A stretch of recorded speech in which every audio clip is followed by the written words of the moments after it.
Ready? Sure. So this is the presentation I actually gave at the Veterinary Meeting Expo. I was asked to, as a guest speaker during the Society of Veterinary Medical Ethics, to come and present the data and, in essence, give ethical advice on dietary recommendations in the, the shadow of DCM.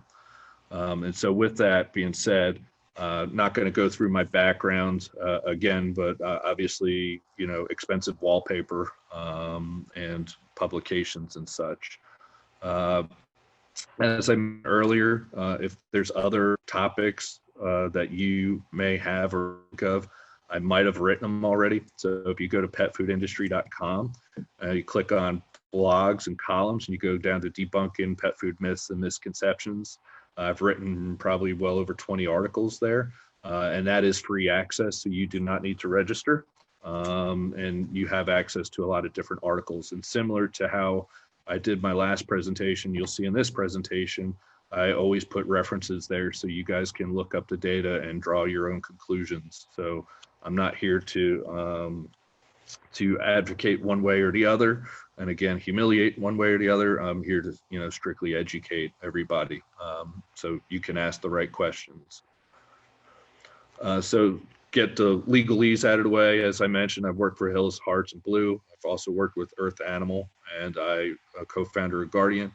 I work with KDC Ag, Bond Pets, Pet Mio. I've helped out My Ollie and write for Pet Food Industry magazine. All of the stuff you're going to see in here is my own opinion and do not reflect those any of the people I mentioned there. Couldn't mention everybody that I work with there, but it gives you an idea that I've worked with, kibble companies, air-dried companies, freeze-dried companies, human-grade companies, so on and so forth. And lastly, those of you who follow me on Facebook, it doesn't represent my family. So be nice to me on Facebook because my family actually reads my posts sometimes. And if you call me a jerk, my 9-year-old daughter does not like that. So quick agenda. So let's talk about the rise of grain-free foods, the rise of the term BEG, FDA's request for cases, and then we'll do a critical review of the information to date. That includes the articles and the FDA data. And I don't mean that in a negative way. I mean it in a, hey, let's dive in deeper to the articles and the information, because if you just look at a couple pretty graphs and somebody's summary, you do not really get a feel for what is known and not known. And then obviously we'll talk about ethical advice. Again, part of that you'll see framed from a veterinarian standpoint, because this is where I presented at VMX. But there's also a lot of application from a retailer standpoint. And then, we'll see how much time and how many questions we have and discuss. If we don't get to everything, we'll try to set up maybe a Q&A or a fact sheet or something like that later on, depending on, the load of questions that come in. So the rise of grain-free foods. Well, grain-free foods have been in the marketplace for decades. Those of you that are independent retailers know that. Those of you that are veterinarians know that. Depending on, where you came from, the natural balances of the world have been doing grain-free as long as I can remember. If you remember the IVDs and the Medi-Cals and those from back in the day, they were doing grain-free, except they were under, their derm lines and stuff like that. So grain-free foods is not something that is novel and unique. It's been around actually for quite some time. But what we did see is when the 2007 melamine recall happened, a lot of grains became what I call the boogeyman ingredients, especially in the eyes of the consumer. And so what do I mean by that? Well, it really shed a light on the pet food industry back then, because if you remember the people that had the biggest recalls, some of them, one in particular, Iams, they were being seen that, hey, I'm being made in the same plant as, one of your lower end grocery foods. And so people and consumers started saying, well, why the heck is my same wheat being used in my expensive food versus the other food? And obviously the rice protein concentrate, which also had melamine in there. And so I used a Blue Buffalo graph there, which actually comes from their SEC filing that they did way back when, in obviously 2014. when they went public. But you could see, and most people think grain-free, they associate Blue Buffalo mainly because of commercials and things of that nature. But what you quickly see is that, there was a surge in that customer demand. Now, granted, their growth, a large part of it was still grain-based, but they were focusing on things like brown rice and oats. But melamine really kicked that grain-free market into gear. And then once a few people started having success, the rest of the industry followed. And so obviously certain companies like Blue Buffalo were able to capitalize on it. And then the other companies were fast followers. And obviously there's been a lot more new companies that have come out since then as well. So when you look at pet food sales in America, and this is the little chart on the right, there's total US pet retail, so that doesn't take into account grocery. But the reality of it is 50% of the food sold in pet retail is grain-free. When you get to grocery and mass, it's about 20%. And these aren't numbers that are made up. It's actually Nielsen data. They used to be GfK, and those of you not familiar with Nielsen, they're the ones that tell you, what shows have the highest ratings and all that stuff. Well, they also track spending for consumers, and including pet food in this case. And so there's lots and lots and lots and lots and lots of dogs and cats out there consuming grain-free foods without any health issues. And that's a fact. There's no theory around that. So the rise of the term beg, right? And those of you not familiar with it, you probably heard it and you're like, what the heck? And those of you in the veterinary community are aware of it from Dr. Freeman's papers and things of that nature. But we're going to dive into it a little bit, and we'll discuss, whether it's an appropriate acronym or not. So most of you are probably familiar with the June article or blog from Dr. Freeman called A Broken Heart. And in there, she's quoted as saying, cardiologists had noticed higher rates of DCM in golden retrievers and some atypical breeds. Doesn't tell you much of anything. Is it thousands? Is it hundreds? Is it 5? Keep in mind, there's a golden retriever lifetime study going on where they're being tracked during their life. So obviously you're going to see them and things pop out. But one of the things that she mentioned in there is that they were consuming boutique or grain-free foods and diets with exotic ingredients. We could argue if some of those are exotic or not. I would say at this point in time, salmon and lamb are not. Barley certainly is not, but it is what it is. And then even some vegan diets have been associated with it. And it's also been seen in eating raw and home prepared diets. But as we go through the data, you'll see that you may not agree with that statement. And so B really came from boutique. E was exotic proteins, and G was grain-free. And boutique, depending on who is actually defining it today or tomorrow or the next day, that originally started out with, small companies sold in independent pet retailers. Then it became, companies that don't have veterinarians on staff. And then it became, and it morphed into something else. But the reality of it is that boutique was labeled as boutique, and unfortunately it stuck with us. But the thing to point out is this is a blog, and like anybody else's blog that's out there, it's an observation, it's an opinion. And at this point in time, it was not backed by any science. And so there was no cause and effect that was seen, right? It's all anecdotal information. And so what else was going on in that article? Well, they mentioned that, Dr. Joshua Stern from UC Davis was conducting research on taurine deficiency in DCM and golden retrievers, right? And unfortunately, cites the work and draws conclusions already, but it wasn't published yet. And again, there was no cause and effect data to support any of the conclusions in the article, nor was there any clinical evidence when she wrote the blog. And so remember, it's an opinion-based paper. It's not peer-reviewed. It's just like any other blogger that's out there. Unfortunately, some people took this as fact, and they kind of said, hey, grain-free foods is the boogeyman, and off they go. And we'll discuss the UC Davis study later, because there's stuff in there that those of you who haven't read, there's some interesting data in there. Me being the nutrition geek, I did read it. Read it a few times actually, because the more I read it, the more I picked up. It's kind of like watching Spaceballs. Each time you watch it, you find other funny parts in there you missed the first time. Well, in their study, which is actually a very good study, there was other things that I picked up in there that nobody has ever drawn attention to. So FDA's request for DCM and potentially linked diet cases. We all remember that, right? That came out in July of 2018.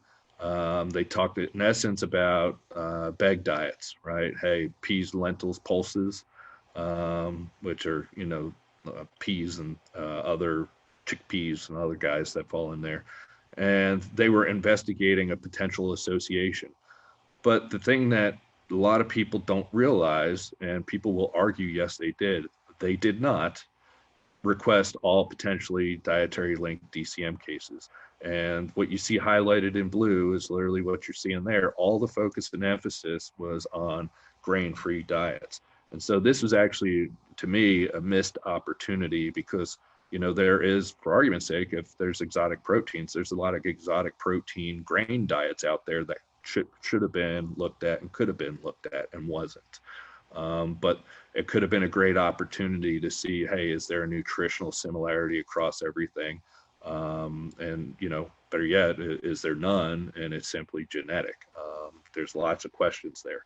But the reality of it is they were only asking for grain-free foods, where most people tell you, no, they were asking for all. And I'll cover that in a bit. So let's talk about the JAVMA article. Right, this came out in December 2018.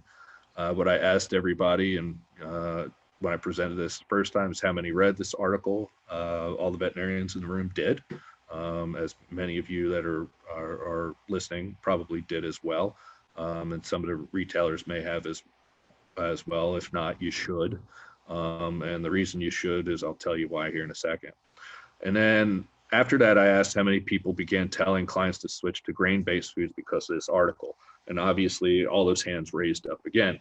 And I said, well, let's dive deeper in an article. And this becomes very important. And the reason why is when you look at this article, this is one of the first articles by JAVMA that they've done this way, it's a commentary.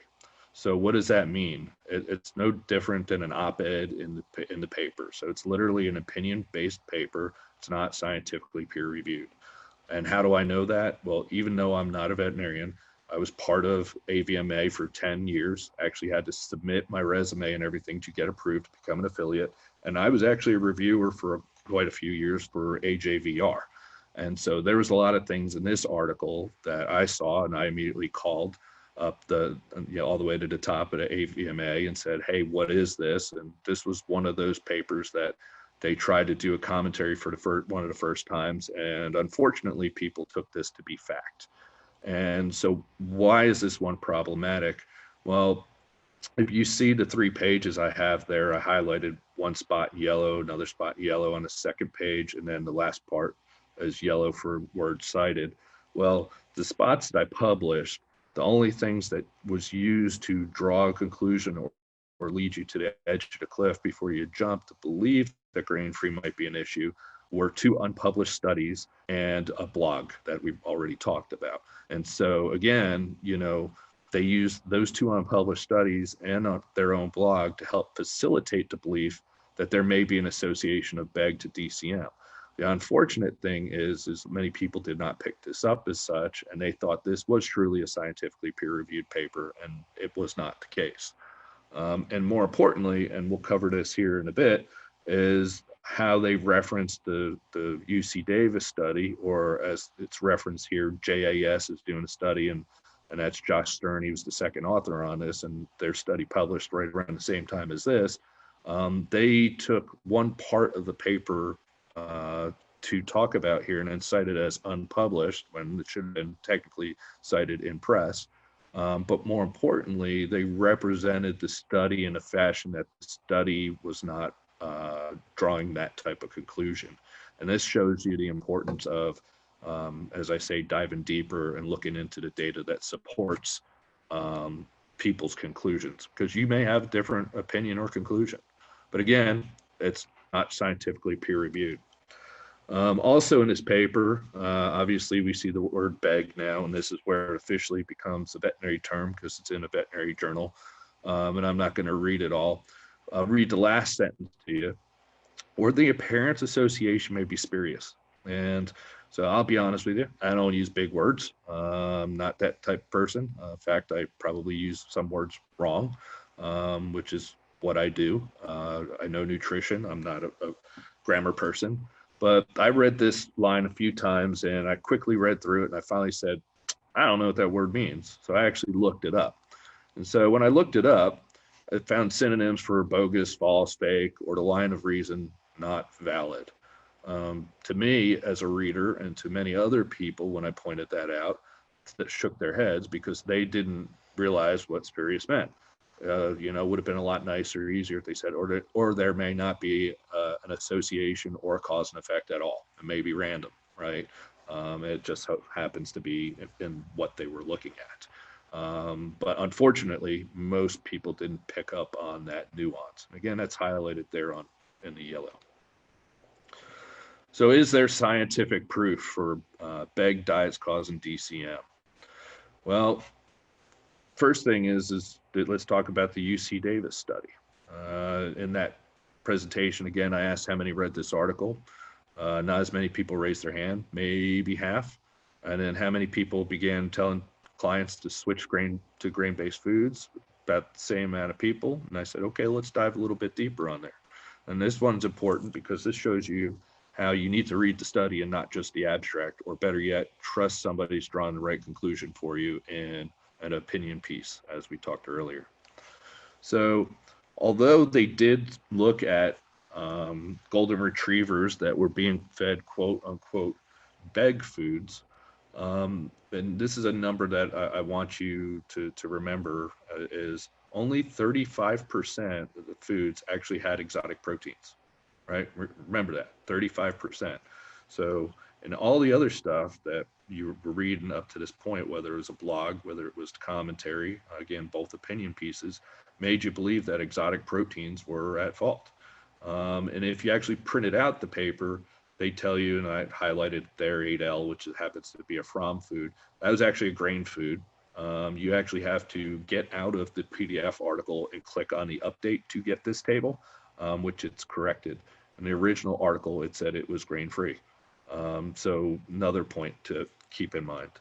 And then again, a canner actually represented 58% of the dogs with low taurine and DCM. And one thing to point out is, and I will in the next slide, is they took a group of dogs, they eliminated a bunch of dogs to literally get dogs that were low taurine and DCM showing.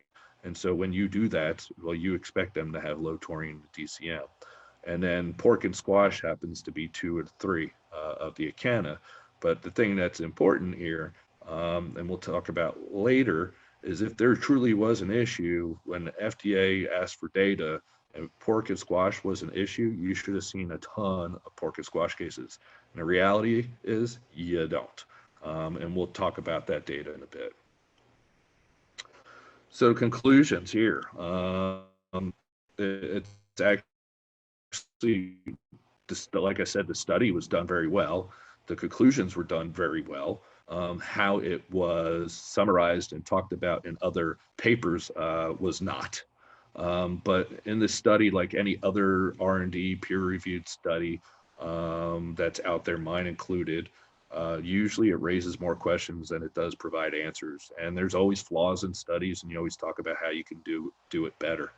But what they did notice is there was what they believed an increased prevalence of taurine deficiency, even in healthy golden retrievers fed similar diets. But they also acknowledged in that study as well that, hey, it might not be a deficiency at all. Golden retrievers might have a different taurine level. It might be higher, might be lower. It might be different for all breeds of dogs. Keep in mind, most of the data that's out there that's done by companies, most of them have beagles only, or there's limited data based off of breeds and things of that nature. And that stuff could change over time, even with selective breeding and all that good stuff. But also they started the study with 40 dogs, but only 24 were selected for the DCM group or that study. I think it would have been really nice to know for those whatever 16 other dogs, what foods were they eating? And then they had 52 quote unquote healthy golden retrievers on the study so they can look at, what a quote unquote normal taurine level was. And, they, to their credit, said, that they might have different results than what they should be seeing. And then, their adequate blood concentrations could be higher, could be lower compared to other dogs. And, more importantly, if truly taurine deficiency was an issue, and we'll talk about it later, I'm not sure DCM would be the only thing you would be seeing. And to their credit, and just like everybody else, they said, hey, we need a controlled, more prospective study at a larger size, truly looking at a cause and effect. They even said there is no cause and effect in this study. And they need to look at specific ingredients and grain-free food varieties in general. But more importantly, and this is the same conclusion that the FDA had, is they believe that DCM in the golden retrievers is likely multifactorial, right? So what does that mean? Well, not only could diet be a potential issue, it could be a metabolic issue. They might not be able to take those building blocks and convert it to taurine at an efficient level, say as a beagle or a lab or whatever other breed, Chihuahua. They might have a need for taurine in the food.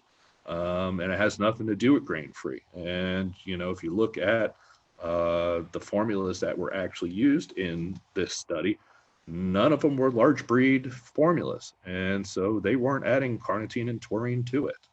And then the other thing that you can't forget is genetic factors, because a lot of big breeds have predispositions. And even the FDA concluded as well that golden retrievers are one of those breeds that are predisposed. The other thing that was in there, and I don't have it on this slide, that was really important is of those 24 dogs, they all went to carnitine taurine supplements and heart medications, and they varied. So they obviously need to control for that. But 4 dogs actually went to other grain-free foods. And that's an important statement right there, right? So they went from grain-free food A to grain-free food B, and they were fine. And that was with supplementation of taurine and carnitine and the blood work, but they don't tell you what they were, which to me is a head scratcher. I think they should have reported all the foods, but that's me. So back to the JAVMA article, what they don't mention in there is, hey, of the 52 healthy dogs, 43 actually had complete diet histories. And guess what, folks? 14 of them were fed grain-free foods. They never mentioned what they were. Would be nice to know, right? And so more importantly, that statement that is in that 2018 JAVMA article is not supported by that UC Davis study. And those of you not familiar, it actually got published as Kaplan et al. And that's an open access article. I challenge you to read it, because there's a lot of good learnings in there, and they do talk about predispositions and other things, including handling of taurine blood samples, because they could degrade over time, and they even questioned maybe they had issues with sending taurine blood samples to certain labs because they weren't collected the same way and things of that nature. It's a very good write-up. Unfortunately, somebody took only a little snippet of it, and that's what they blasted out. So let's talk about the FDA investigation update, more data. So, right, this is the one where the 16 graphs came out. So they updated and came back and said, hey, 2018, we were looking into DCM and dogs eating a certain pet food. And obviously, as I said, it was grain-free foods, and you can read on there.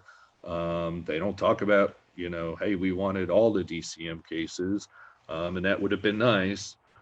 Because you know what, if they would have had all of the DCM or potential diet related cases, because right, we still don't know if it's diet related because nobody did genetic testing or screening on any of the dogs. It would have been nice to know if there's similarities, differences, and things of that nature, even, you know, from the standpoint of blood work and so forth, but they didn't. So just some background on DCM. This is from, the top statement is from Sanderson's 2006 review. And back then, as we remember when we talked about the evolution of grain-free foods, right? 2006 was before the melamine recall. So they're pretty much non-existent. She's quoted as saying in her paper that DCM prevalence in dogs range from 0.5 to 1.1% of the overall dog population. Think of that. So let's put that in numbers. So if we were just looking at 1 million dogs, right, 5,000 of them to 11,000 of them should have DCM, right? And, well, how many got reported in? I think a total of 560 cases. And I want to say that success rate of true DCM cases came in at about 59.6%. So, you know, this was going on long before grain-free diets were mainstream. And long before we were talking about this, there's tons of publications about DCM. And those of you who remember that, was it back in 97 when it was lamb and rice, and there's studies where it looked at predispositions in certain breeds.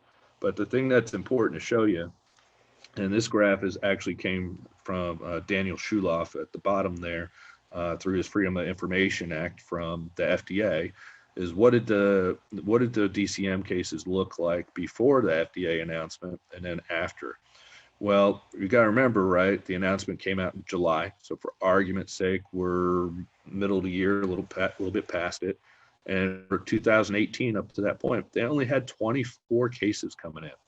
And now all the people are being told, look for DCM cases or potential DCM cases, and that number jumps up quite a bit, right? To 320 is what you see there.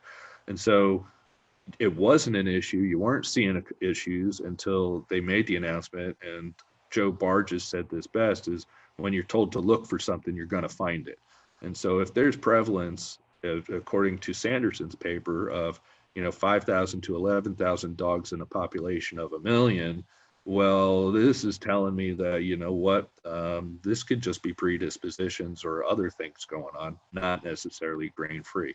And obviously with the announcements, people started looking for it more, where you might not have been looking for it for other reasons. And, you know, why people weren't looking for DCM or calling it into FDA or tracking the cases before, I don't know why. I can't answer that question.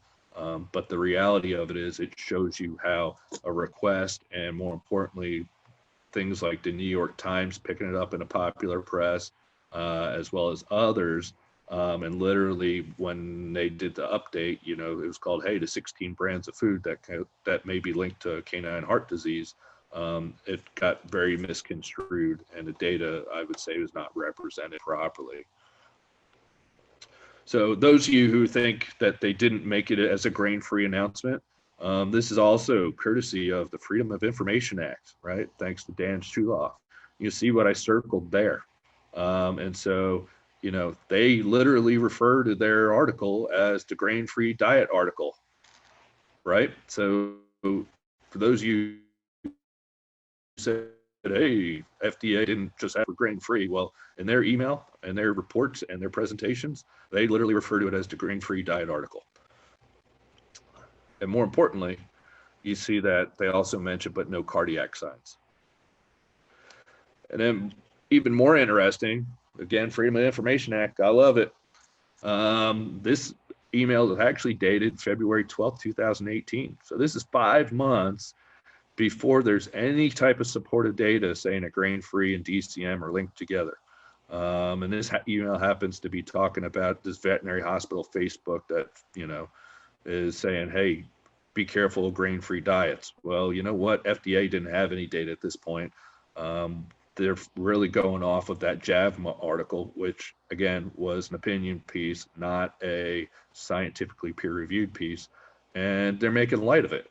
You know, and that's a shame. Again, this is 5 months before they make the announcement about the investigation. Pretty interesting, especially for those of you who love government conspiracy theories. And that's one you can, ferment overnight. So let's go and dive into the data. So obviously you saw this chart, it's everywhere, probably in a lot of vet clinics, probably cardiologist clinics, it's on every freaking popular press article out there. And so when you see this, the question I ask myself is, what do those 431 cases across the 16 brands tell us, right? And here's the spoiler alert, nothing. And why do I say nothing? Well, we're going to dive into every bit a piece of that data, and we're going to look at it. And from there, you guys can draw the conclusion if there's nothing or not. But from my standpoint, I didn't see anything that is a smoking gun, and there surely is not a cause and effect. So let's dive into the actual data. So let's talk about boutique brands, right? So, they were listed as bag diets. Well, if we go to that 16 bar graph, right, we're looking at that and going, yeah, boutique diets, right? Well, no, that's not the case. Champion is, makes up 18% of the cases coming in. One of the top selling dry foods out there. Then you look at Diamond. If you add Diamond to it, you're at 45% of it. Both companies deal with and have good nutritionists on staff, and they do have veterinarians on staff. So, hey, if you put those two together, that violates the boutique rule. Tuffy's does the same thing, and they were making at the time Nutrisource as well as Signature. I believe Signature's now moved to Barrett Ag, but at the time they would have been Tuffy's at the report. Again, another big company. Smucker's is on there. They have lots of vets on there. Obviously, they're tied to Natural Balance and Rachel Ray. And then lastly, hey, look at that. Mars Pet Care's on there. California Natural and Nutro. Now, if you guys think they're going to be buying ingredients differently for one type of food versus another type of food, you're wrong. Because the reason they're not going to do that is because they need economies of scale to keep the costs down. So if California Natural, for argument's sake, is going to buy kangaroo, it's probably going to be the same kangaroo that you're seeing in the Eukanuba KO, or now it's under Royal Canin. If you're buying peas for California Natural, it's going to be the same peas that's going in other things. The lamb in California Natural is going to be the same as the lamb in Nutro is the same lamb that's in Eukanuba. And why do they do that? It's economies of scale. They're not going to buy special ones for special things. The world doesn't work that way. Then if you look at the remainder, 26.5, you got Midwestern Pet Foods, which is a fairly big company. Those you're not familiar with it. Same with Blue Buffalo. You got From. Oh, wait, there's Purina. A lot of people don't realize Purina owns Merrick. They do. And they own a couple other companies, which we'll talk about. And then the last one's Nature's Variety. So why do I point these out instead of brands looking at the companies that make the foods? Well, if you look at it, 8 of the top companies, really it comes down to 10, right? I took 16 foods, whittled it down to 10 manufacturers. Well, the top 8 is making 220 million a year or more. And they are literally the top 25% of all the companies out there. If $220 million is a boutique brand, I want to be a boutique brand, because that'd be cool.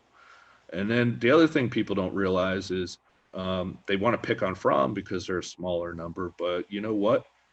From was more veterinarian than probably any of the other companies combined. A lot of people don't realize those distemper vaccines you're using for dogs and cats and foxes. Well, if you go back to 1938, 1939, the From brothers actually were the ones that made and patented the vaccine. And so, for somebody to say they're a boutique brand, I would argue they're more veterinarian than probably any of the other brands out there. And so the boutique part of everything is questionable. But more importantly, why did they stop at the 16 brands, right? That's kind of a weird number to stop at. And I'll show you why here in a second. The other thing that was interesting was, Blue Buffalo today actually makes up 6 brands, but yet they put them all under Blue Buffalo, which is odd to me, because why wouldn't you put California Natural and Nutro under Mars, and Acana and Origin under Champion? Because, that's how they should have done it. And the reality of it is FDA doesn't know, for example, that, Tuffy's is making product at the time for Signature and for themselves as Nutrisource. They do not have to give that information to the FDA. And so, you know, that information that you saw, they probably weren't privy to, and probably still not privy to. But more importantly, and this is where I tell everybody to even dive further deeper in there, is underneath one of the graphs, there's a link, and I highlighted it there in blue. And you click on it, you get a PDF that's about 77, 78 pages long. For those of you who like geek out like I do, it's all there. It's in a very similar format from when they reported the jerky issues back in 2011. But you can see what foods they're on, what concurrent diseases they had, and everything that's going on there. But more importantly, you can see all the foods that got reported in that supports the graphs. And so why do I say that's important, and why did I point out Blue Buffalo? Well, Blue Buffalo is a great example. When you looked at that 16 bar graphs, it implied to you that all those bars were grain-free foods. It implied it, it didn't say it. And so if you actually dive deeper into the data, actually 6 of the 31, or roughly 20% of the foods there, were actually grain-containing foods. And more importantly, you know, when you look at the data behind the graphs, and here it is as pulled from the spreadsheet, there really is no common thread. So I can't say, so for argument's sake, if salmon was the problem, salmon should be showing up all over the place here. It shouldn't be turkey, it shouldn't be salmon, and then, you know, beef and chicken, and you see it's all over the place from a protein standpoint. And more importantly, same as a carbohydrate one. And then you even have one that, you know, they come in as unknown varieties. And that's actually very common when you look at the graph and the information behind it. And so from, you know, that standpoint, the data really being represented as a graph is actually junk, because you need to go into the data and look at it. And so lots of questions that I get, and you're probably sending it now, is why hasn't the FDA had any companies do recall over grain-free? Well, it's because there's nothing there. There is no smoking gun. I used the Hill's vitamin D recall as an example. You had animals getting sick. They knew the root cause was vitamin D. They reached out to Hill's. You had a recall. It was literally, this high toxicity level is causing, you know, deaths and illnesses. Well, in this case, when you have all the data come in, you're not seeing any patterns. And even with the ACAN one, where you saw pork and squash from the UC Davis study, you only see a handful of them in there, even though they were the top named brand in that graph. So really, there's no data to support, you know, what's going on here. But when you dive into the data and you go beyond the pretty graphs, you see Hill's Pet Nutrition shows up. In fact, you see, you know, their Science Diet adult grain-free chicken and potato, sensitive stomach and skin, ideal balance. DD was on there, UD was on there. Purina had 27 cases. Those of you who are not familiar, they own Merrick. They also own Castor Pollux. They also own Whole Earth Farms. Purina One was on there. Purina Pro Plant Savory was on there. And actually one of their veterinary diets was on there as well. And then Mars had California Natural, Evo, IAMS, Crave, Royal Canin Multifunctional Renal Support, and Nutro. And so, you know, when you start looking at the data, it's literally all over the place. And so let's pick this one. This is one I picked just to show you that, you know, I'm not lying. If you go to page 67 to 78 of the data set, you'll see your Hill's sensitive stomach and skin on there. If you go to page, I forget which one this one is, it's got cut off. Well, the Purina HA was actually one of the vegetarian foods that got called out as reported. A lot of people will tell you, hey, well, there's other concurrent diseases going on. Well, the reality of it is they still got reported as a vegetarian deal, and they still were put on the graphs of reported graphs, which goes to show you that the data that's behind those graphs does not necessarily draw the same conclusions as the graphs, and that's why you haven't seen any issues or other statements from the FDA on grain-free foods.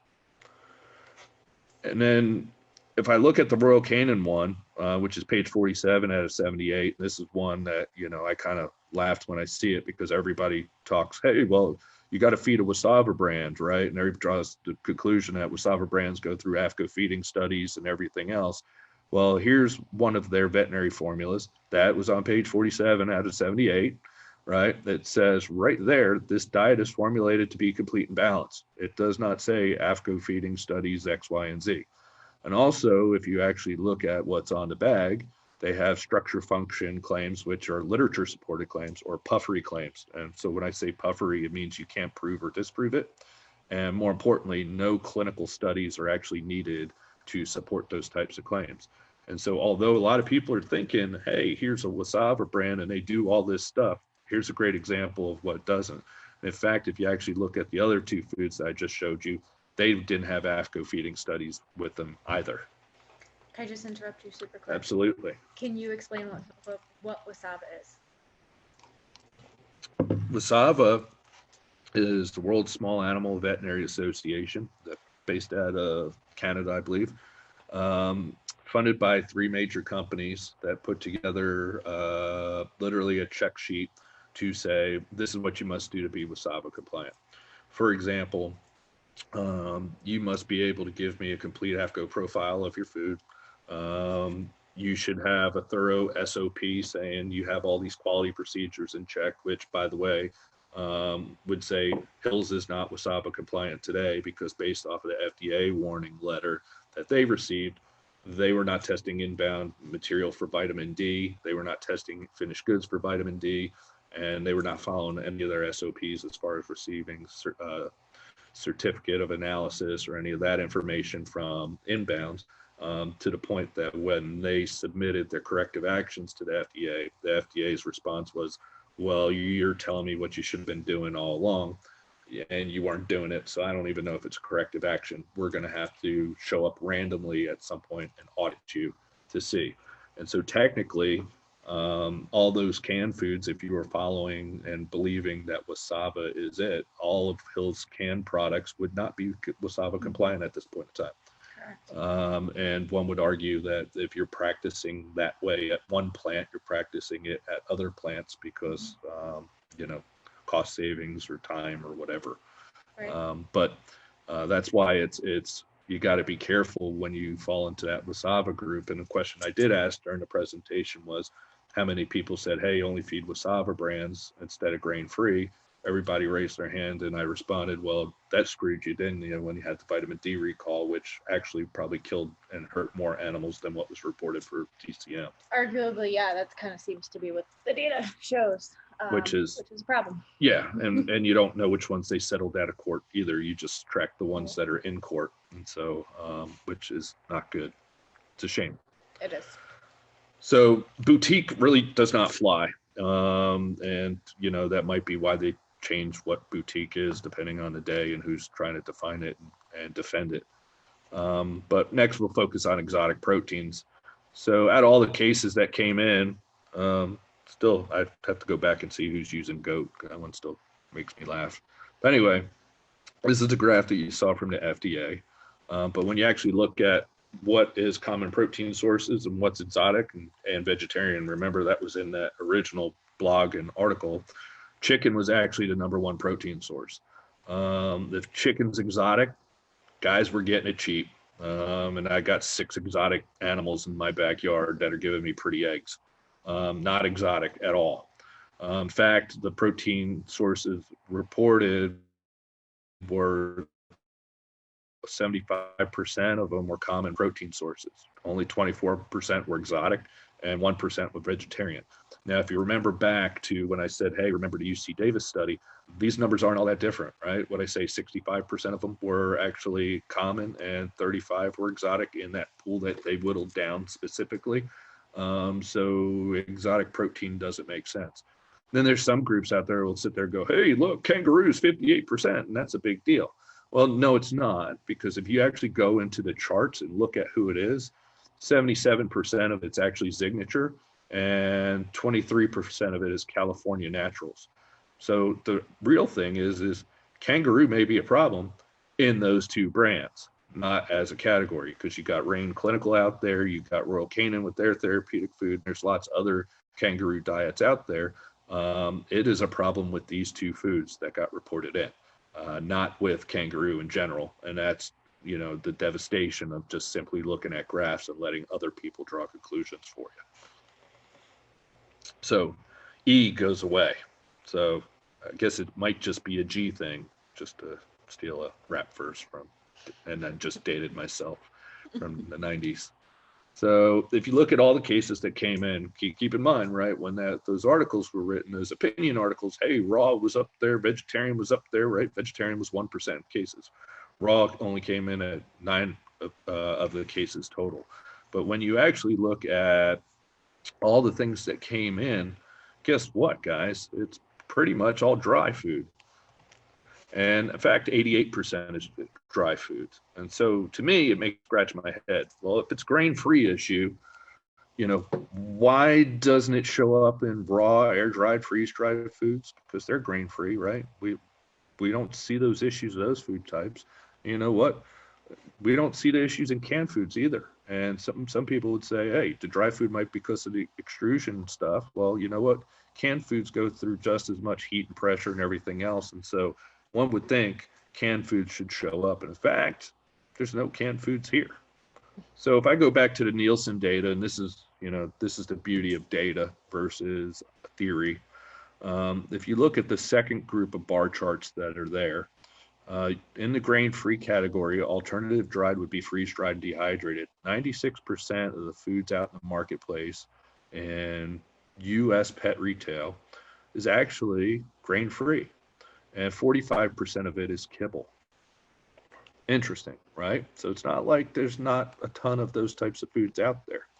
If you look at the wet food, you know, 75% is fresh cooked or raw, is grain-free, and 52% of canned food, the shelf-stable stuff, is also grain-free, which makes you scratch your head. Well, why is it only problematic in one category? Because if peas was a problem, peas should be a problem everywhere.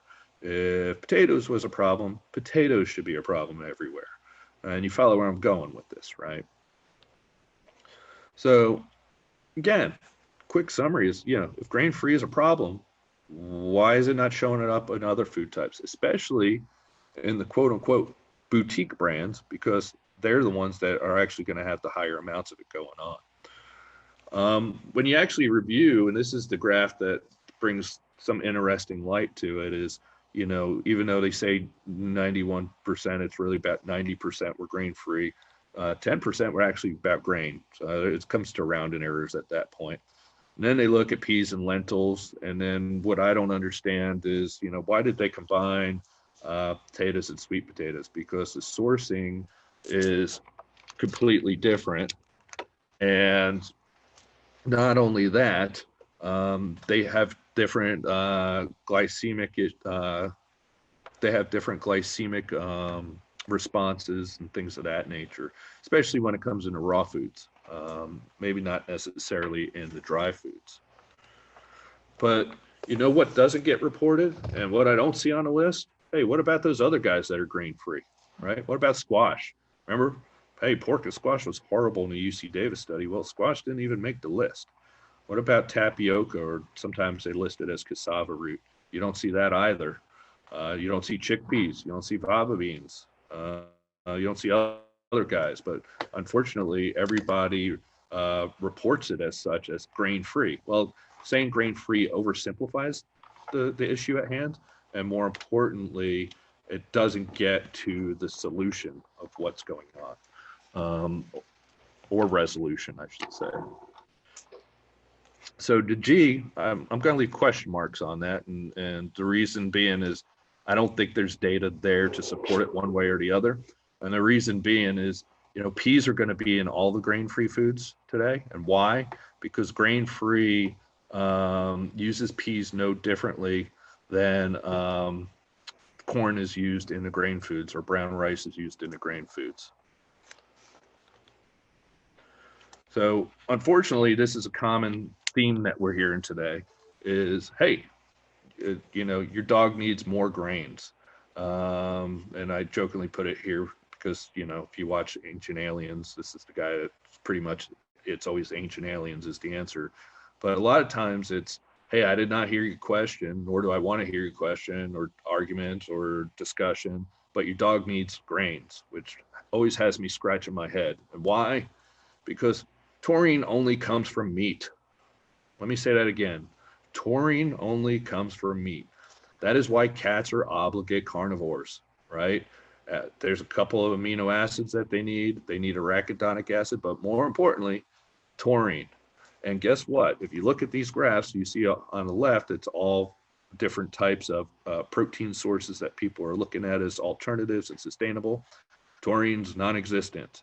If you look at the table in the middle, you see, hey, you know, beef and chicken are high in it. Hey, guess what? Isn't. Fruits, vegetables, seeds, nuts, grain, beans, peanuts, cereals. So, no, it's not detected there. If you go back even further into the data, and, you know, for some of you, 1989, you might not have been born yet, but for some of us, we were in 8th grade.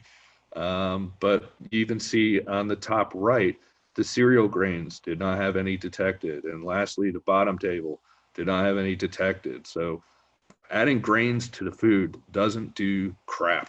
So it kills me when I hear that you need to put grains in the food. And I've even heard people that are being fed raw foods being told to put grains in the foods because of taurine. It doesn't come from grains. It doesn't come from plants. It doesn't come from legumes. It doesn't come from kelp or lycra or landcress or the other crap that people are studying as alternatives. It comes from meat, or you have to supplement it as taurine. And it's sad that people are misinforming others that way. So the other part of it is, you know, the breeds most frequently reported to the FDA. And so, you know, before we dive into that, you know, it's important to realize that if you look at the studies that are out there and prevalence of DCM cases, we know that typically it's in an older animal. We know that it's typically a large breed animal, which if you look at average age and weight of what the dogs that got reported into to the FDA, you know, the mean age was about 7, weight was about 68 pounds. God bless the person that actually weighed the 212-pound dog on the range there. But it matches up to what we know as knowledge today, not tied to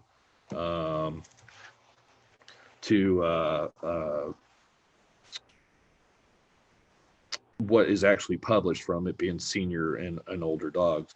And more importantly, the studies that you see out there too typically says it's a 60-40% ratio from the standpoint of, you know, male to female. And so the numbers are actually playing out very similar to what we know today.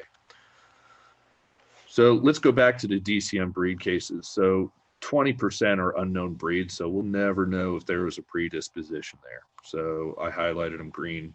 Depending on who you hang out with, everybody always says their dog's part lab. But if they actually did the wisdom test, they probably find out there's no lab in them. They're just black dog, which I've done with all 3 of my rescues. But if you look at predisposed and idiopathic, or a fancy way of saying unknown cause breeds, that's roughly 60% of the breeds that are listed with the FDA. And that's to get to those breeds and that understanding, you don't have to go dumpster diving and go to archives to look at it. If you look at the VCA info page or UPenn info page, and more importantly, Journal of Veterinary Medicine, you know, 3 resources right there got me to 60%. If you look at other people that talk about predisposed or idiopathic breeds, it could go as high as 75% because obviously they did a little more homework than I did. But using basic data that's out there for everybody, which is literally brochures, I can get there with 60% without any issues. So without reading all of this, and you guys can read it, but in short, the FDA findings to date with the data that they have is there is no cause and effect. And so for everybody out there saying, oh my God, grain-free is killing animals, no, it's not. If it was, it would be recalled, and it would be recalled just like vitamin D was recalled with Hills. And again, peas are going to be everywhere because it's literally reminiscent of the days of grain splitting for formulas to people so people can make it meat first. For whatever reason, people believe meat first formulas are the highest quality formulas. I'm going to be the first to tell you, no, it's not. Typically, they're at 20 to 25% of the formula tops because it kills yield and it kills throughput. And if you think of that meat as being 80% water, you're losing all that water. So only 20% of the solids makes it in there. And at the inclusion rates I told you, if you're looking at a 25% crude protein food, it's only contributing 5 percentage unit points of that 25% food. So being meat first doesn't tell you squat. In fact, when you look at most meat first formulas, you'll see they're adding lots of synthetic amino acids on the back end. And if it was that great, they wouldn't have to be adding all those amino acids, especially since they are not cheap. So the other thing that came out was a questions and answers page from the FDA, and a lot of people overlooked this, and I'm not sure why. They should have, because the things I talked about, and again, not opinions, fact, right? And that's why I always put the links at the bottom of the page. Number 8, has the FDA asked any brands to recall? Well, not yet determined the nature of the cause, right? Because the data doesn't support anything. And it really has everybody scratching their head that if there was an issue to begin with at all. And so that's why you haven't seen it. Number 15, should I avoid grain-free diets? And they just say, hey, the prevalence in this report says, hey, it might correlate. Well, remember, they asked for it. They even reference it in the pages I showed you from Freedom of Information Act. They asked for grain-free foods, but they did get complaints that were tied to grains. If they would ask for all of them, which they should have, they'd probably be even more perplexed. Number 16, do I need to change my dog's diet? At this time, we're not advising dietary changes based solely on the information we've gathered so far. Fancy way of saying is, no, you don't have to change the food because we don't know if it's a grain-free issue or not. And then what's the safest food out there? Well, they don't recommend foods. They tell you, hey, it's important to note the reports. If you have a question, talk to your veterinarian or somebody else. But they don't think that these cases, again, I highlighted them in blue, can be explained simply by whether or not they contain grains or by brand or manufacturer. That is the FDA saying that. Okay, let me repeat that again. We do not think these cases can be explained simply by whether or not they contain grains or by brand or by manufacturer. That is what the FDA said, not myself. And so again, deal with facts, and I do not draw conclusions on this. And so unfortunately, we live in a day and age where the Dana Thompsons of the world out there are running around and I'll call it fear mongering or giving misinformation. In this case, the FDA only recommends Purina, which I thought was very interesting. In particular, the FDA recommends Purina Pro Plan Sport 3020, which is very specific. Royal Canin Hills or Eukanuba dog foods, no grain-free dog foods. Well, based off of the last slide, we know that's bull. But more importantly, if you go to this website where they talk about pet food, there's a reason why they put it in capital letters. CVM does not recommend one product over another or offer guidance on individual pet issues, right? So again, 2 different posts on the same FDA website. They do not recommend foods, period. They do not say grain-free is causing the issue because they saw cases with grain come in. And so it's really important to look at the data and see what the data supports. Again, going back to question 16, they're saying, hey, we're not advising dietary changes based solely on the information we have gathered so far. So again, you have the links at the bottom of the slides. I suggest you go to them. I'm sure Nikki will give you access to these slides because unlike others, when I present, these slides become public for you. So you can use them as a tool to talk to other people. And I'm not going to sit there and say, hey, you know what, it's confidential information because, again, I'm here to educate you guys so you could be your own advocates. The other one, this is a funny one that floats around on Facebook world. And for whatever reason, they highlighted Blue Buffalo, Nutrisource, Rachel Ray, and Taste of Wild. I don't know. And then they put the AKC link on there, which kind of makes it look like, hey, the AKC is telling you to stay away from grain-free foods. Well, how many of you have actually gone to that link? And I bet you most of you haven't. But if you do, According to Dr. Klein, and she is the AKC veterinarian, at this time, there is no proof that these ingredients are the cause of DCM in a broader range of dogs, but dog owners should be aware of the alert, right? To better understand the effect of any grain-free diets have on there. So it tells you that, hey, the FDA is working with these people to better understand it, but she's literally telling you there is no proof. So why that person actually put the link for that makes me boggle my mind, except the fact that they were assuming you were not going to click on it. Again, the AKC is not going to recommend foods either, nor would the FDA, because you know what, now they're held liable if something happens to your animals. But more importantly, both groups literally say there is no proof that these ingredients cause DCM, right? And that it's being studied. And to date, based off of the data that came in, the FDA with the 560 reports, they're telling you there's no proof. And then the other one that you see flying around is, hey, only feed AFCO approved formulas, and you know, you'll see that 16 bars or however they represent it. I highlighted this in red. This is on their talkspetfoodafco.org fact sheet. AFCO does not approve or endorse any foods. In fact, and this is the important part, there is no AFCO approved pet food. AFCO does not approve pet foods, period. So if somebody tells you that AFCO approves these foods only, or FDA approves these foods only, or AKC approves these foods only, they are lying. I don't know another way to be more blunt than that. So general summary, no cause and effect data exists. There isn't. I'd love to say there is, but there isn't. But more importantly, I think it's important for everybody out there, whether you're a veterinarian, retailer, consumer, it's very important that you dive deeper into other people's data and summaries to see if you draw the same summary or conclusion. All right, so general summary. To date, there is no cause and effect data that exists. Again, it's important to dive deeper into the articles that you read and make sure you draw the same conclusions as what somebody else is writing. As you saw today, there really is no data to support what I would call the panic or the hysteria that happened, you know, when the popular press grabbed that 16 brands article. And, you know, not only did Kaplan say it, but also the FDA, that DCM is multifactorial, likely to diet, metabolic, and genetic. And we might not know normal levels of taurine status for certain breeds per the Kaplan study. And the one I always use, for example, is, you know, exotic birds.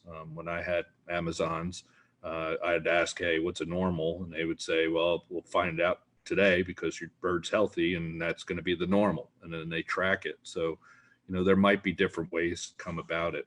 But it's important that, you know, everybody draws their own conclusions when looking at the data.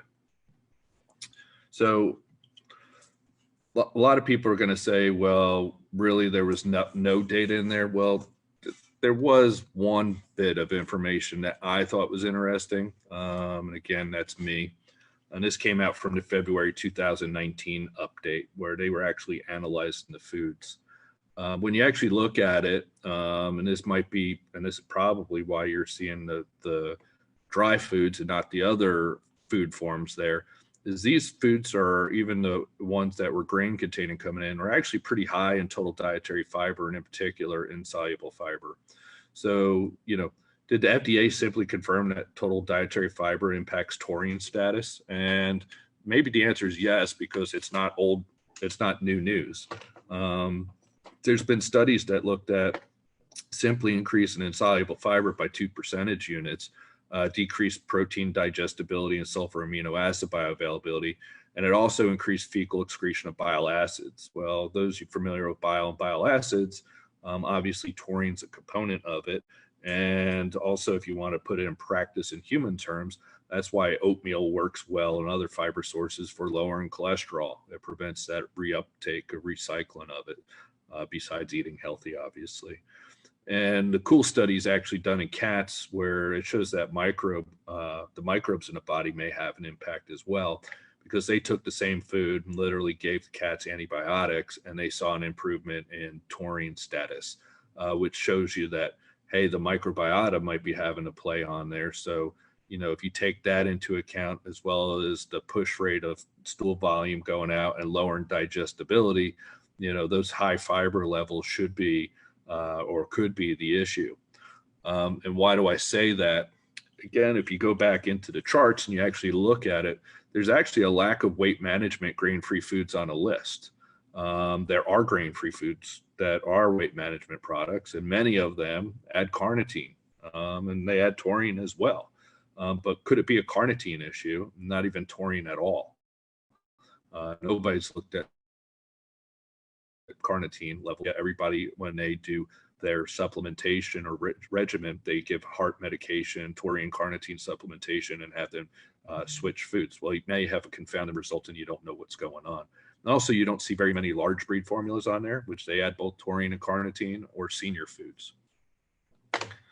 So what's my ethical advice on all this? Just veterinarians / retailers, you need to stay true to your core values on the openness, objectivity, and truthfulness when interacting with your patient or consumer or whoever. And you got to do what's in the best interest for your clients, not for any pet food company. And again, don't defend major brands. There's many years of science behind some companies, and they'll tell you AFCO feeding trials are important and a must-have. But the reality of it is DCM would not be picked up in an AFCO study. In fact, they don't even measure taurine in dog studies. And, never put your reputation on the line for the company. And that goes for everybody, whether you're a retailer or a veterinarian, because you should be actually protecting your own brand image of your clinic or your store or what have you. And a great example is what happened with the melamine recall, what happened with the vitamin D recall, and things of that nature, because that could simply bring a lack of trust between yourself and your client, which will totally shut down any future dialogue. Again, as I mentioned earlier, I educate, I don't advocate or humiliate brands or what people are feeding. People feed it for a reason. Could be financial, could be beliefs. A lot of people out there will be quick to say, why the heck does somebody have a gluten-free formula? Well, you know what? That house might be gluten-free because they have a kid with celiac disease and they want to own a dog. And you know what? They have every reason to be able to do that and feed a gluten-free food. Is it beneficial for the animal? No. Is it harmful for the animal? No. And so people need to think about the bigger picture before drawing a conclusion of things like that. Again, reinforcing AFCO trials will not tell you longer term issues. Think of mega esophagus recall in Australia, where Mars Pet Care actually killed a lot of police dogs and other dogs, and they literally starved to death because they couldn't swallow. You would never pick that up in there. You wouldn't even pick up a vitamin E deficiency because you store it. And if they were on a good vitamin E food prior to that, and you went on to a new AFCO trial, well, how long does it take to deplete vitamin E stores? Nobody knows that answer. So are you going to, if you did a vitamin E free food, would you pick up a deficiency? Likely not. Again, when reading articles and looking at data, be critical of the data. Is there any bias at play? Or better yet, are they simply misinterpreting the data? It's okay to challenge data and studies and have that open discussion and dialogue. That's what you should do. With this data that I've presented to you today, it's not to be critical of one person or another, say this is the best, this is not, but it's to open up the dialogue so people can have the conversation. Hey, is the data there? Is it not there? Well, I didn't realize that this wasn't scientifically peer reviewed. I thought this was, and things of that nature. More importantly, you can always admit you don't know. I do it all the time. It saves me from getting a lot of arguments at home, especially when you break something. I don't know. But it's okay to admit it. All of us do, and go learn it or find somebody else who knows it and ask. As scientists and as people in the retail space, by design, you're scientists because you're recommending foods and supplements and things of that nature. You should always be learning. So if you think you know it all, I'm going to tell you you don't, because I don't know it all, and I don't know anybody in this world that does. Because if they did, they probably wouldn't be in the pet food industry or pet retail industry. They'd be moving on to something else because they want to learn. So the other thing you got to recognize, and people laugh at my picture here. I didn't make it up, so that's where I got it, was common sense evaluation. And historically, veterinarians were the legacy authorities, and so were pet retailers. But in this day and age, both groups, including myself, are having less influence due to increased usage of doctor internet. Unfortunately, people that blog can be portrayed or believe that they are the expert in a certain field when they are not. That's the reality of it. They don't have the credentials. They might think they do, or have the beliefs, or say they learned from the school of hard knocks. But you know what? If a dog dies on their watch, they're not going to be there to support them or to defend them, or better yet, when something like this comes out, educate the public, because they're not going to have that depth or breadth of knowledge. And then more importantly, and I think the fallout of DCM really demonstrates this, and really put up that roadblock and barrier between retailer and consumer and veterinarian, and kind of siloed all three groups in a way, because there's a lack of understanding of new products and trends out there. And veterinarians, that are listening, I'm telling you, you need to learn and understand new products and trends. I do. Other people do. There's some good veterinarians out there that do a good job, and then there's some that stay in the old school. But the reality of it is, you need to understand it, and you need to understand what that family dynamic is. As I explained earlier, you may not believe in gluten-free foods. You might think that it's a total BS, but the reality of it is there's a consumer need for that, especially if they have a gluten-free household and they want to have that pet dog and they don't want to bring any type of gluten in their house. You need to look at the bigger picture instead of just focusing on the dog in front of you or the cat in front of you. And the thing that's interesting, a lot of people don't realize is, and this is from Dr. Vermillard, is people have been seeking nutritional advice elsewhere for a long time. Right back in 2015, pet superstores and pet stores, retail independents were top. Mass merchandisers, kind of a unique one for me. But, veterinary offices, you were only at 16% back then. As far as being most knowledgeable and helpful when, looking at pet food. And that, that should be an indicator on you need to learn what's out there, what foods are people feeding and why, and things of that nature. And it's going to be more than asking, is it grain free? You need to be off and be on grain. Hopefully today, those that watched are having a different viewpoint and want to dive deeper into that data and look at it and draw their own conclusions. But you should also be asking questions of, well, why do you feed it? It might be price point. You might want them to feed what you're selling and they can't afford it. I can tell you right now, if you told me I had to go to feed my dog a bag of prescription diet ZD at $120, $140 a bag, I wouldn't even feed that. And I love all my animals, just because it would put me in the poorhouse, and I got 3 kids I got to put in college soon. So you got to understand that dynamic that's going on outside of that little office that you guys are having a conversation in. And the consumers are willing to have that discussion. Sometimes you need to ask open-ended questions to go there. So what should I recommend? And this goes for everybody. Remember, 88% were dry extruded, right? So not all grain-free foods are bad. It wasn't found in the other forms. So there's lots of other foods out there that are fine.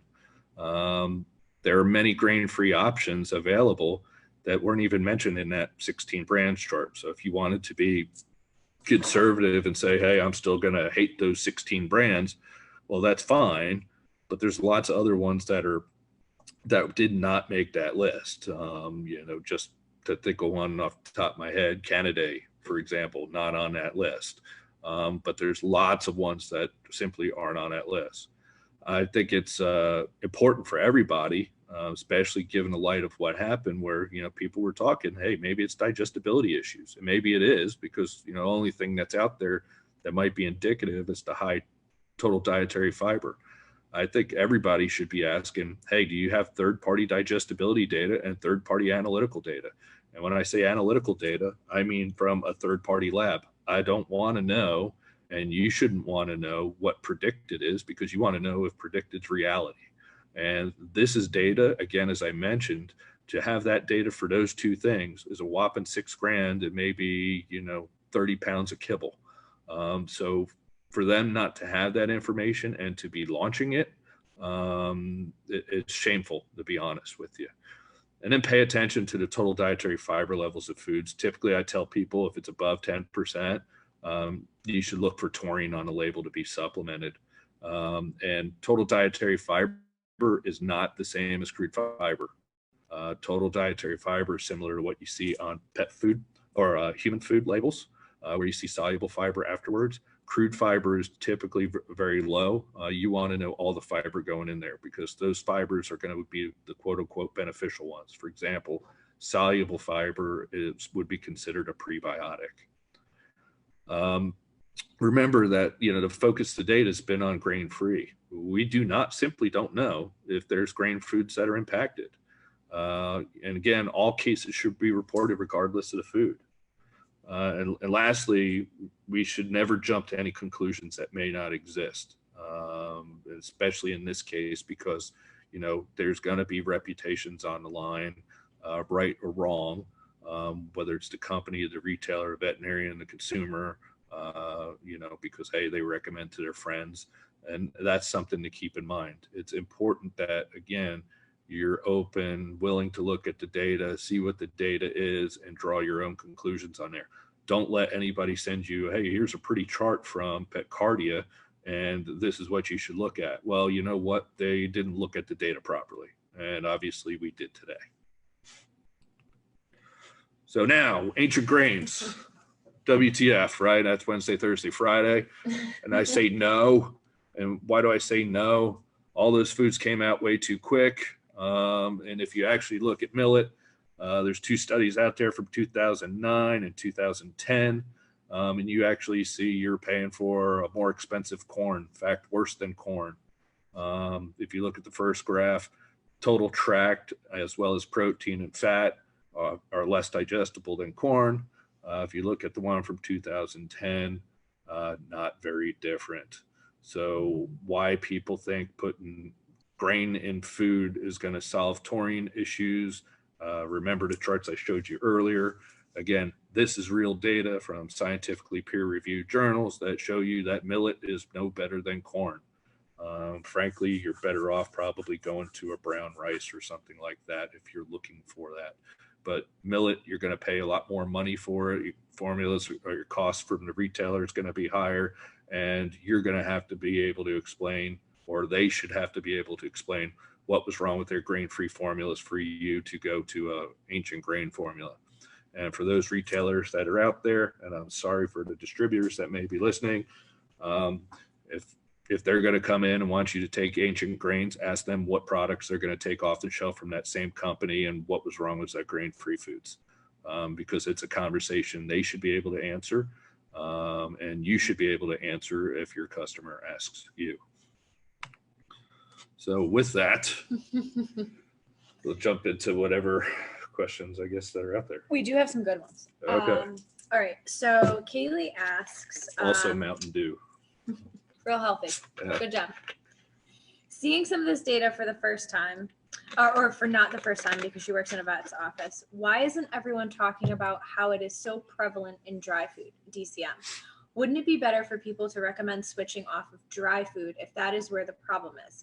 I have also been confused as to where this all began and why, seeing as the data doesn't seem to show there's actually any known problem with grain-free food. Good question. That's my answer. No, seriously, it started out at a UC Davis with some notice in golden retrievers. And then Dr. Freeman wrote the blog and wrote the JAVMA article, and she's been in touch with the FDA as far as helping push the investigation. And if you want, you can reach out to Dan Shuloff and see all 1,300 pages of the Freedom of Information Act I have, and that's where I pulled a bunch of that stuff out of. The reality of it is it's just not there. Doesn't mean they were wrong in bringing it up, because they might have believed at the time there was an association, but the reality of it is it was such a small population with the breeds that they were looking at. They didn't look at any genetics or anything else, and that's why you see today Hill's partnering with, I forget the name of the group of the company, doing the genetic study. So hopefully what they're going to do is find, a bunch of DCM animals regardless of food and look at genetics, because that's probably the best way to look at it. That kind of seems to be where the focus is, and rightfully so, because it's been ignored for so long. Kaylee and everybody else. So the team and I are going to work on tomorrow getting copies of these slides, and then also the recordings posted to a Dropbox so everybody can download. So don't worry about if you missed anything or missed any of the slides from earlier, we'll get them to you.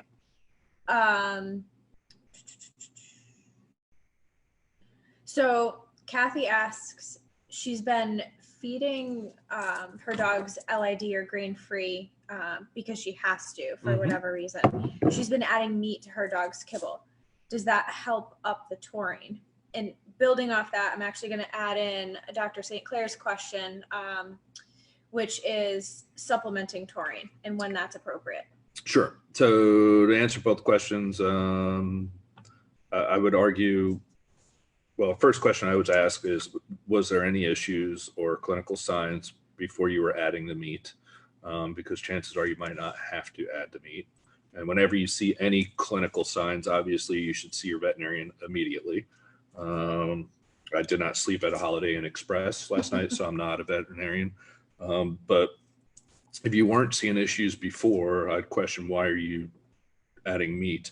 But to Dr. St. Clair's question, and this is where it becomes, if you have to feed, and depending on your LID food, it could be a low protein one. So for argument's sake, if you're doing a DD, it'll be lower protein than other ones, which might be why you're asking the question. I don't know. But that's where you would talk to your veterinarian about adding supplemental taurine to the diet, which you can do. Typically, when you have, you go over a certain level of taurine and you hit your taurine status level, you'll excrete it in urine. So think of it like a water-soluble vitamin. Urine acid is going to make expensive urine, but if it makes you sleep better at night, that's fine.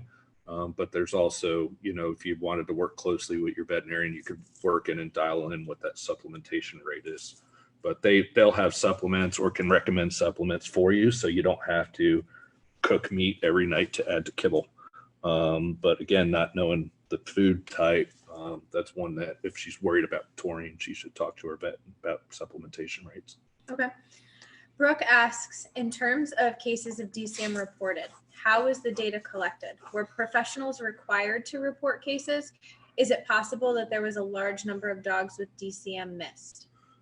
So when they did the call out, it was, if you look at the data, a lot of it's cardiologists. And when, again, if you ask Dan Shuloff for the FOIA information, you'll see many of it's coming in from cardiologists.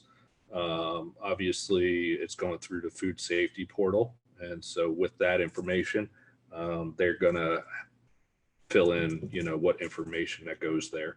So if you pull up the PDF, you'll see a lot of things going on. The thing that is important to realize is that even though a lot of cases that came in, out of the first 300, 40% of them they couldn't confirm were really DCM cases. And then the other thing, which becomes very interesting, is there was concurrent diseases like Lyme disease, which people know infections can cause or be behind DCM. There was also GI disease, where if you look at humans, for example, well, if you have GI issues, well, you end up getting idiopathic or DCM in humans tied to carnitine deficiencies, just because, you got funky things going on with your gut. And then, I'll say it, but then I'll deny it, is, there's even some studies that say, things like rabies, vaccinations and stuff could be a cause and effect, but there's 4 things I don't discuss in public, and that's politics, religion, pet food, or vaccinations, because otherwise you're not going to have a good night. But I think there's a lot more questions than answers. I think people tried to oversimplify. And when you have something that normally is an unknown cause and you can give an explanation to somebody, you kind of feel like, hey, you won that day. But the unfortunate thing is a lot of people are finding out, and in cases, my neighbor, their dog just happens to have a large heart. It's not nutrient related DCM or DCM. It was something else. And, they were all worried, and they unfortunately thought they were killing their animals for 3 weeks waiting to get to a cardiologist just to find out that, hey, there's nothing else wrong. You had, a large heart. And that's the other thing that I think is very important for veterinarians to be empathetic from that standpoint about how they communicate that, because when you start out going, it's grain-free food, or are you feeding grain-free, get off of it, you're pretty much telling that pet owner or pet parent that they are killing their dog, when you don't have data and anything else there. And to be honest, if you're making those conclusions, assumptions, whatever, without doing any proper diagnostics, you're really doing that person harm and a disservice. And it's no different than a medical doctor. Chris asks, what are the nutritional benefits of legumes, potatoes, peas, and squash? Are they necessary? Loaded question. Thanks, Chris. Yeah. So the answer is yes and no. So I could tell you, like, a lot of raw foods or freeze dry foods. In my case, with our product that we make, we add it for certain vitamins and minerals. We don't need it as a binder. But when you get into kibble products, typically they need 30% or more carbohydrate in there to help and form that kibble. And if you want to do the math, and some companies will tell you, hey, we don't add very many vegetables and stuff like that, or they'll hide it, and instead of saying carbs, they'll say vegetables and fruits 20%. They're really talking carbs from a calorie standpoint, and so they need that to hold that kibble together. The companies that do it, that've been around forever, will tell you, hey, that's good energy, it's digestible energy and all that stuff. It technically it is, but